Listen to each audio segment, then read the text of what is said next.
नहीं हो सकता है। जो एस जयशंकर जो विदेश नीति के बारे में कुछ जानते नहीं, ब्यूरोक्रेट हैं, उनको विदेश नीति के बारे में जानकारी नहीं, वो विदेश मंत्री हैं। जो वो सीतारमण जी हैं, वो जो है वो अर्थनीति के बारे में कुछ नहीं जानते हैं, तो वित्त मंत्री हैं।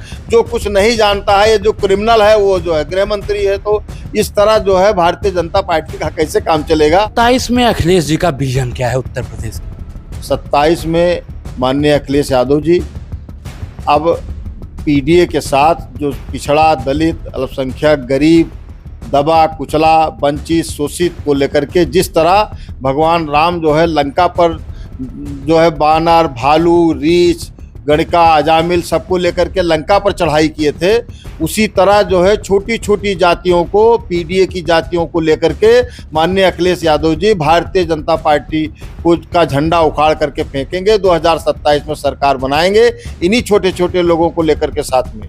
बीजेपी के एक बड़े नेता हैं, उन्होंने कहा कि जाति जनगणना से बम फूटेगा, सवर्णों के लिए अलग देश बनेगा। क्या अब लोगों की अलग अलग जो है बात है और लोगों की अलग अलग इच्छा है। अब कुछ लोगों की इच्छा नहीं, ज़्यादा से ज़्यादा लोग चाहते हैं कि जातीय जनगणना हो जाए, सभी जातियों का पता लग जाए कि कौन कितना है और किस परसेंट में है, किसको कितना जो है सुविधा है, किसके पास कितना धन है, तो सब ये जानकारी हो जाना चाहिए।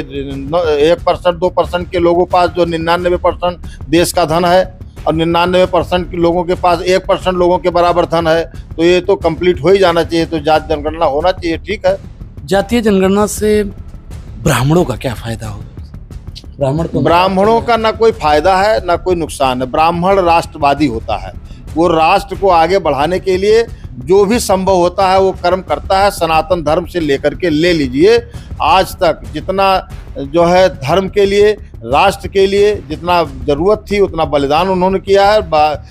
जो है ब्राह्मण राष्ट्रवादी होता है, उससे जातीय जनगणना से ना कोई असर पड़ना है ना उसका कोई नुकसान होता है। हम सबको आशीर्वाद देते हैं, हम दलितों को भी आशीर्वाद देते हैं, पिछड़ों को भी आशीर्वाद देते हैं, क्षत्रियों को भी आशीर्वाद देते हैं, बनिया को भी। हम तो आशीर्वाद देने वाले आदमी हैं, तो हमारा कहाँ नुकसान होने वाला है। भारतीय जनता पार्टी लगातार कह रही है कि उत्तर प्रदेश में इस बार भी हम 300+ सीटें जा रहे हैं। भारतीय जनता पार्टी का तो पता लग गया है 2024 में। 2024 का फार्मूला अपनाया जाएगा तो 2027 में निश्चित अखिलेश यादव जी की सरकार बनेगी।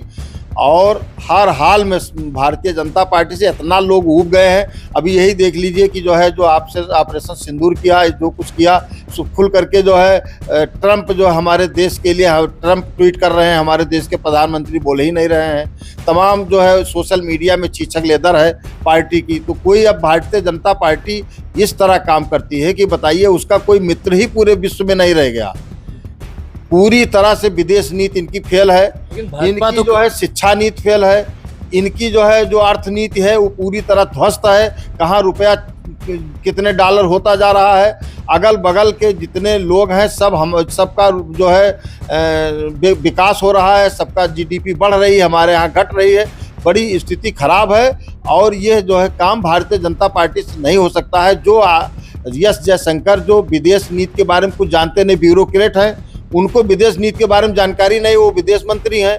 जो वो सीतारमण जी हैं, वो जो है वो अर्थनीति के बारे में कुछ नहीं जानते हैं, तो वित्त मंत्री हैं। जो कुछ नहीं जानता है, ये जो क्रिमिनल है, वो जो है गृह मंत्री है। तो इस तरह जो है भारतीय जनता पार्टी का कैसे काम चलेगा। शिक्षा मंत्री को भी बोल देंगे आपके अनपढ़ हैं? नहीं, शिक्षा मंत्री को अनपढ़ तो हम नहीं बोलेंगे, लेकिन जिस तरह से भारतीय जनता पार्टी से पूरे भारत को आशा, अभिलाषा और इच्छा थी कि भारतीय जनता पार्टी आएगी तो बहुत बड़ा मिराकल काम करेगी, बहुत बड़ी मतलब लोगों की संभावना थी। संभावना पर पानी फेरने का काम किया है। विश्व गुरु बनने की बात कर रहे हैं। यहाँ जो है सेक्रेटरी ब्लॉक में है नहीं, लेखपाल जो है कचहरी में है नहीं, मास्टर है नहीं, स्कूल बंद हुए जा रहे हैं, degree college university guest teacher पर चल रहा है। तो कहाँ से विश्वगुरु बनेंगे। विश्वगुरु बनने के लिए वो क्षमता होनी चाहिए देश के लोगों की। देश के लोगों की क्षमता है, लेकिन भारतीय जनता पार्टी हमको 2500-3000 साल पीछे घसीट कर दिया। लेकिन कह रहे हैं कि हमने पाकिस्तान को घुस के मारा है, पाकिस्तान थर थर कांपता है मोदी। वो तो बहुत अच्छी बात है, थर थर कांपे, तो हम तो मोदी जी को शुभकामना देंगे, हम धन्यवाद कहेंगे, थर थर कांपे। हम तो चाहते हैं कि पूरा मोदी जी से और भारतीय जनता पार्टी से और भारत की सरकार से पूरा विश्व थर थर कांपे। लेकिन जो थर थर कांपने वाला तो वह सोशल मीडिया पर दिखाई नहीं दे रहा है कहीं कि थर थर ये कांप रहे हैं। क्या लगता है, बीजेपी की ये कोई प्री प्लान था, या जो ऑपरेशन सिंदूर था ये प्री प्लान था, वोट बैंक कन्वर्ट करना चाहते हैं, या वाकई में भारतीय जनता पार्टी देश के साथ? देखो, भारतीय जनता पार्टी, हमें लग रहा है कि जो घटनाएं घट रही हैं और जिसके लिए मनमोहन सिंह को जिम्मेदार मान रहे थे कि जो भारत के प्रधानमंत्री हैं तो सीमा उनके हाथ में है, तो ऐसा क्यों आतंकवादी घुस रहे हैं, ऐसा पैसा क्यों आ रहा है और अस्त्र शस्त्र क्यों आ रहा है, वो सब हो रहा है। तो हमें तो ये लग रहा है भारतीय जनता पार्टी करा तो नहीं रही है, लेकिन रोक नहीं पा रही है। जो घटनाएं घट रही हैं, या तो उसको होने देते हैं, ये सोच करके होने देते हैं कि होने दीजिए और हिंदू और मुसलमान होगा तो हमारा वोट बैंक बढ़ेगा, और या तो जो है उसको रोक नहीं पाते हैं। काहे से कि जब इतना सेना लगी है, यहाँ हम बटौरा बाबा जाते हैं तो 4 ठो पुलिस बैठी है, अभी चले जाइए जो है दुखरनाथ दल चढ़ाने तो वहाँ जल नहीं चढ़ाने देते हैं, 10 ठो सिपाही बैठे हैं। तो पहलगाम में जहाँ पर 2-2 हज़ार आदमी वहाँ गए हैं छुट्टियाँ मनाने, वहाँ पर आपने एक को जो है सिक्योरिटी वालों को नहीं रखा, तो इसका मतलब यह है कि आप चाहते थे कि कोई घटना घट जाए। नेताजी, एक आखिरी सवाल।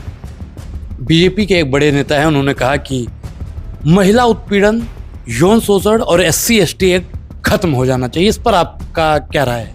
नहीं, ये तो बहुत जब समय की मांग थी, समय की आवश्यकता थी, तब ये सब कानून बनाए गए थे। ये कानून का डर नहीं रहेगा तो लोग जो है और वो हो जाएंगे, तो इसलिए जो है कानून रहना चाहिए। कानून के कारण लोगों में दबाव रहता है, डर रहता है, इससे हिंसा नहीं होती है, तो इसलिए कानून तो आवश्यक है। जी, बहुत बहुत धन्यवाद। आपको भी बहुत बहुत धन्यवाद। हमारे साथ में बैजनाथ दुबे जी थे, हर मुद्दों पर मुखर होकर बोले। आप लोग क्या सोचते हैं, अपनी प्रतिक्रिया जरूर दें। बहुत बहुत धन्यवाद।